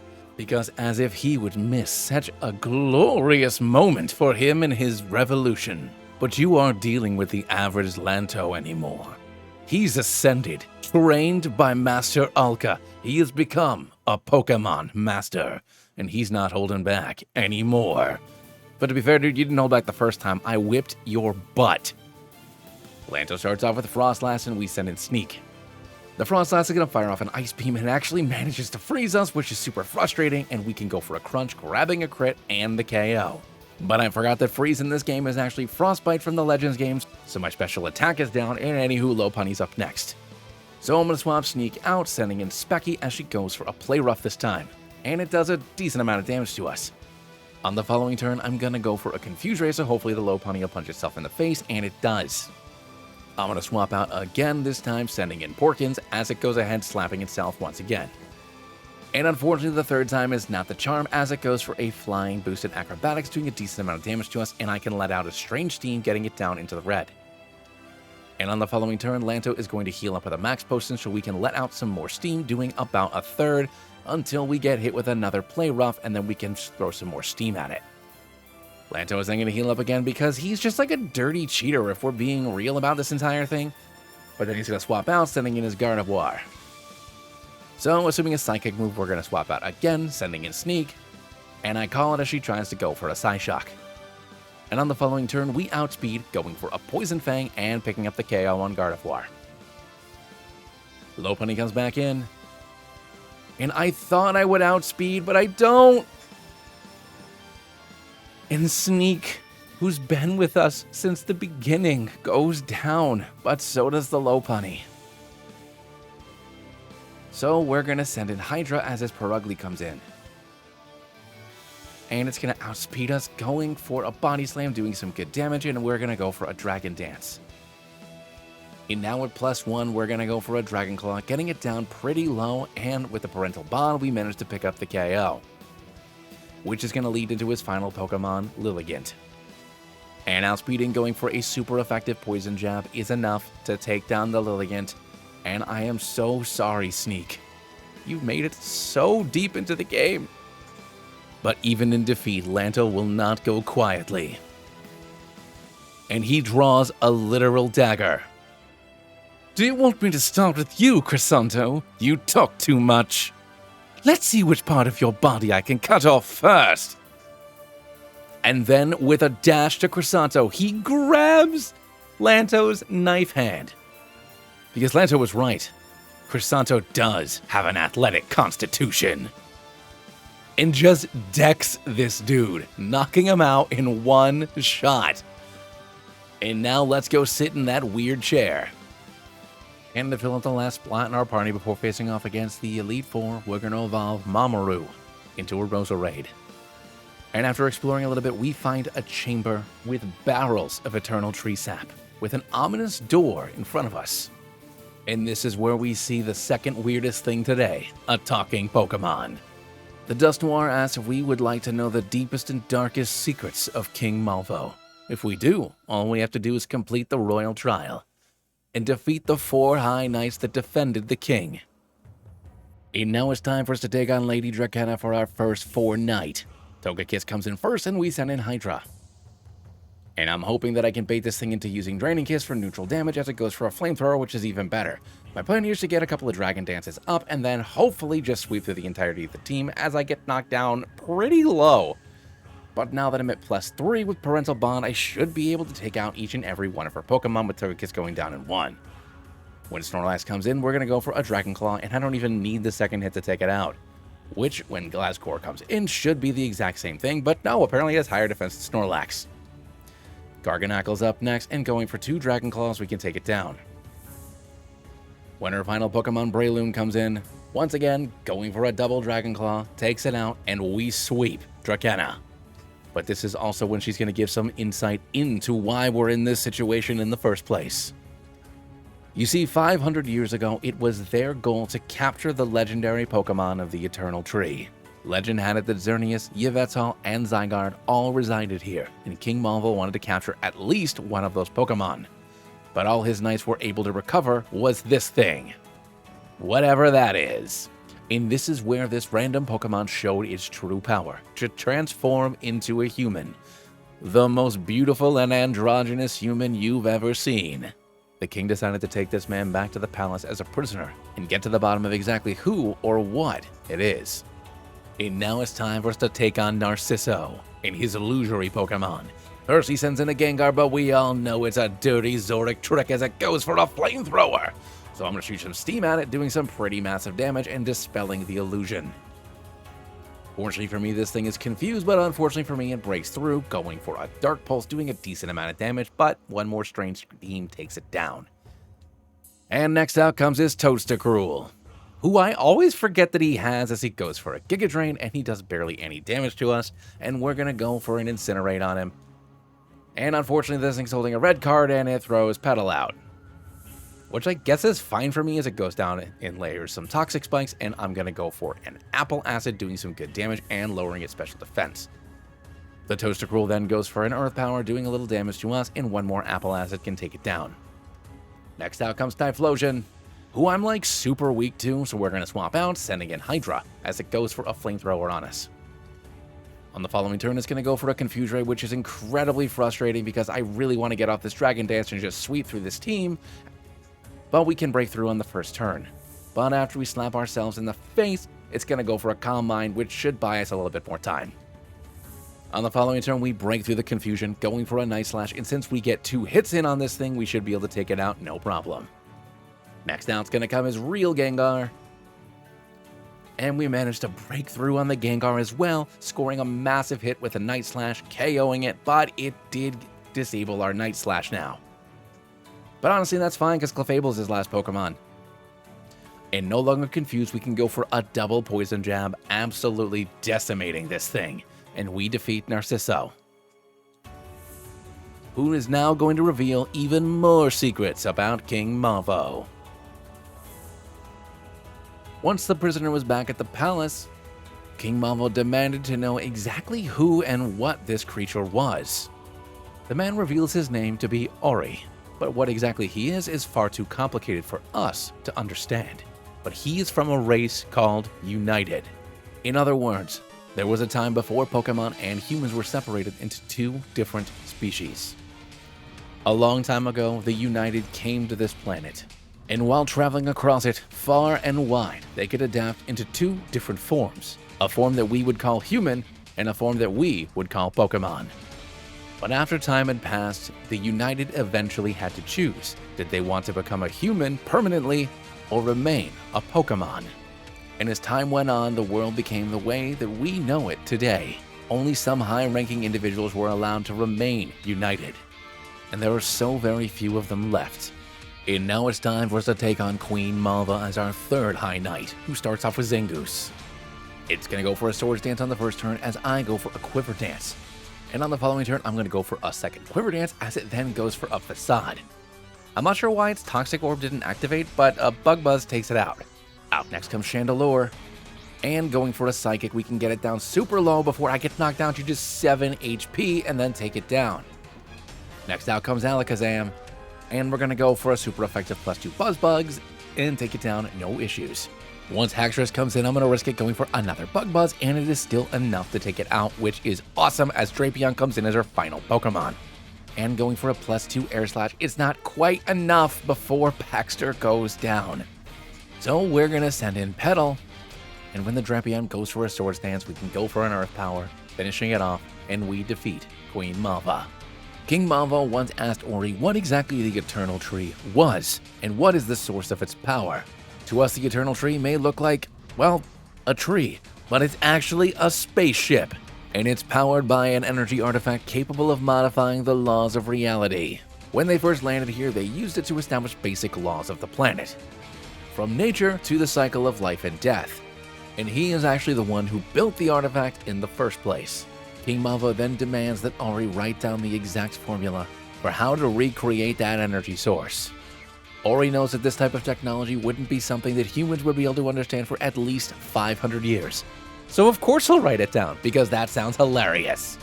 And for our fourth and final challenge, it's time for us to take on Telio. Telio starts off by sending in Turtonator, and we send in Porkins. I'm going to go for a Strange Steam because I don't really have a good way of dealing with this thing. Now that Trichology's dead, and we managed to confuse it, and it hits itself in the face.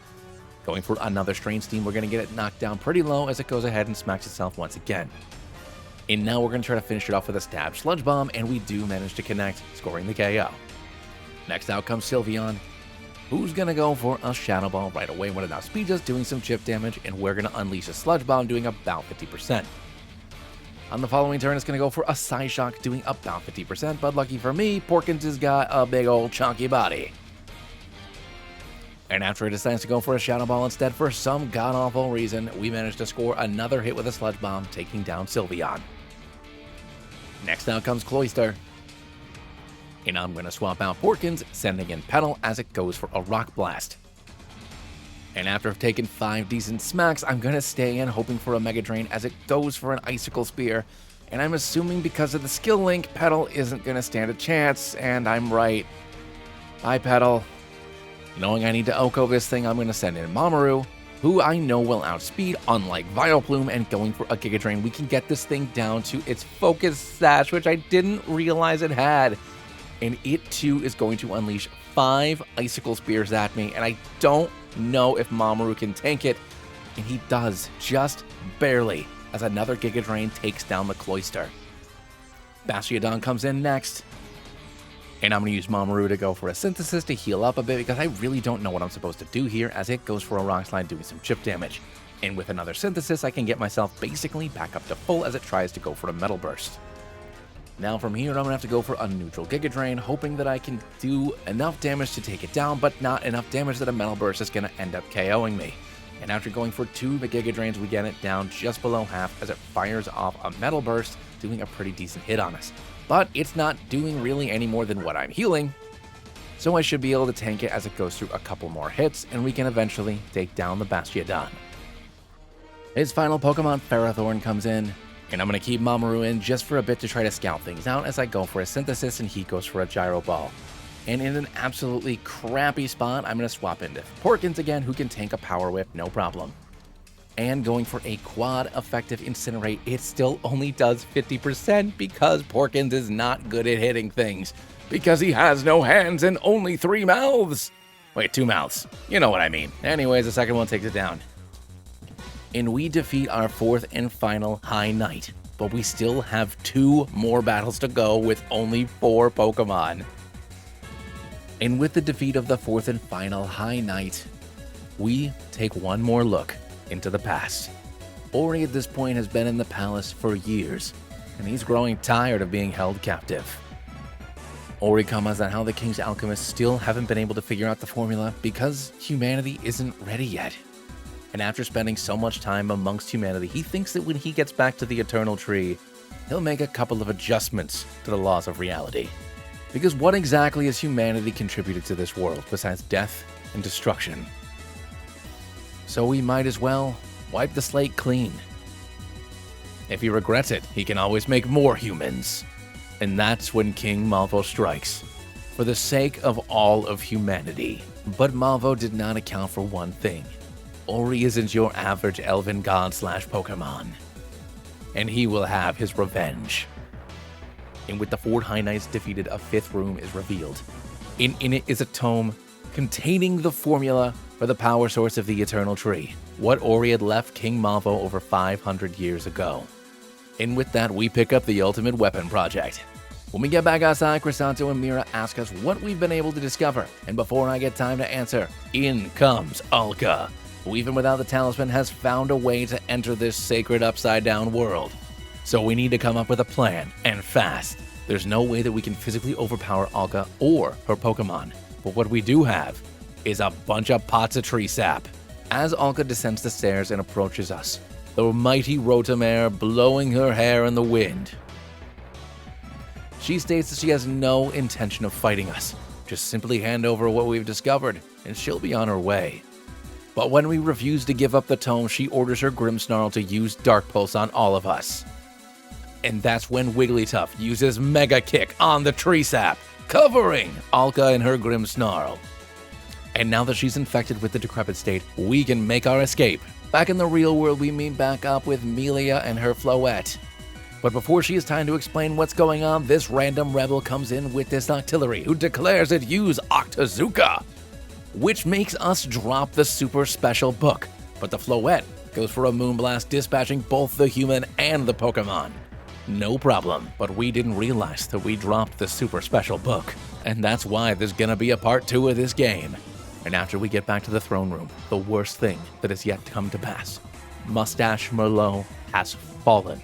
The revolutionaries tried to enter the throne room, but Mustache Merlot fended them off himself with his glorious hair and mustache. But it wasn't enough. Melia has lost her Piccolo, but something has awakened inside of King Zephyr. He's been powerless to protect his home, his friends, and his family. In full of fury, he summons his Gyarados. And he orders his Gyarados to use Earthquake to collapse the entirety of the building. And I guess it's going to be up to us to stop King Zephyr from destroying the palace and everybody inside. King Zephyr starts off with Gyarados, and we're going to send in our Hydra. Hopefully I can stack up a couple of Dragon Dances and then just take care of this guy, because honestly I don't really know what else I'm supposed to do as we take a couple of hits from him, basically no problem. But now that we're at +3 attack and speed, I'm going to go for a Dragon Claw where we can score a massive hit on the Gyarados and grab the KO. Royleon comes in next, and I absolutely love Royleon, by the way. Anywho, going for a Dragon Claw is also going to Oko this thing. Next up comes his Florges. And we can outspeed, going for a Poison Jab, which can take this flower down, no problem. And with that, we've defeated King Zephyr. And with King Zephyr and his Pokemon defeated, he throws down his Pokeballs and his crown. He's ready to give in to the revolution. But then, Melia's Floette, it turns into his dead wife, who tells him that he doesn't need to hold back anymore. She knows that there's so much more inside of him. And now, with renewed strength and resolve by his Floette wife, he stands up, his shirt looking a lot like Alka's, barely even on, Pokeball in hand. This time, he won't be taken down so easily, as the mere aura of this man smacks us all the way outside. And this dude is flying now with his wife, and we need to take them on in a double battle for the sake of Kalos. They start off by sending in Golurk, and we send in our Hydra. And it does look like my Hydra hasn't been healed since the last fight, which is incredibly unfortunate. But anywho, I guess we're going to swap out, sending in Porkins as this thing goes for an Ice Punch. On the following turn, it's going to go for a Shadow Punch, scoring a massive hit on us, and I'm going to let loose a Sludge Bomb, which does barely anything because, duh, it's ground, you silly. So we're going to go ahead and send in Mamoru, who can outspeed the Golurk, go for a Giga Drain, and quickly pick up the KO. Next out comes his Torkoal. And I know I can't really do a lot here, so I'm going to lay down some Toxic Spikes because I need to try to buy myself some time. And fortunately, its Overheat misses as we go for a second layer of Toxic Spikes. But once it can do an Overheat, it still isn't quite enough to take us down. So I'm going to go ahead and use the Synthesis on Moromu, as it then goes for a second Overheat, which will take us down this time. But without its White Herb, its special attack is way down. So now that it's at -2 when I send in Hydra, I hope I can set up a Dragon Dance or two, even though I'm only at half health going into this fight, and it's going to go for an Earth Power, which we can tank pretty well. So I'm going to risk it going for a second Dragon Dance, so now we're at +2 attack and speed as it goes for another Earth Power that fortunately doesn't crit. But now I have to hope that +2 is enough, as a Dragon Claw doubles, doesn't take it down, and Hydra goes down as well. So in comes Specky. And apparently they're allowed to use items, as I use a full restore on the Torkoal, getting it healed all the way back up, and I go for a Dark Pulse, getting it down to about half. And when we go for a Stab Shadow Ball on the following turn, we can take it down. Gyarados is going to come in after that. And I'm going to go for a Confuse Ray, because honestly, I really just need to buy myself some time here, and luckily it smacks itself in the face. Then after that, we're going to go for a Stab Shadow Ball, bringing it down pretty low, as a Confusion doesn't quite work, and an Earthquake is going to bring us down to our Focus Sash. They're then going to use another full restore on the Gyarados to heal it back up as I go for another Shadow Ball, bringing this thing down just below half, and one more Shadow Ball takes care of it. Sigilyph comes in next, and I'm going to go for a stab super effective Shadow Ball on it as well, and even though Sigilyph is super tanky, it goes down in just one. That's right. Their next Pokemon, Florges, comes in, and it is going to Mega Evolve, and I absolutely love this form. And when we go for a Hex, it does barely half as a Moonblast takes down Specky. So left with only Porkins at half health, I don't really know what I'm going to do here as the Florges goes for another Moonblast, knocking me down to 15 HP. And I can go for a Sludge Bomb, and it's still not enough to take this thing down, not even with the poison.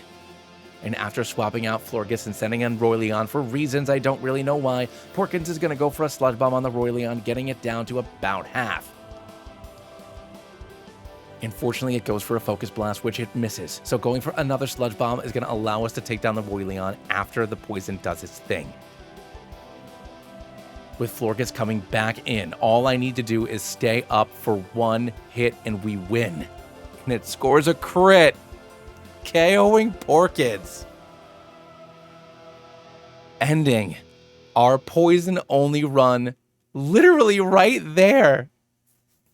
And that, everybody, is how I almost beat a hardcore Nuzlocke of Pokemon Z using only poison Pokemon.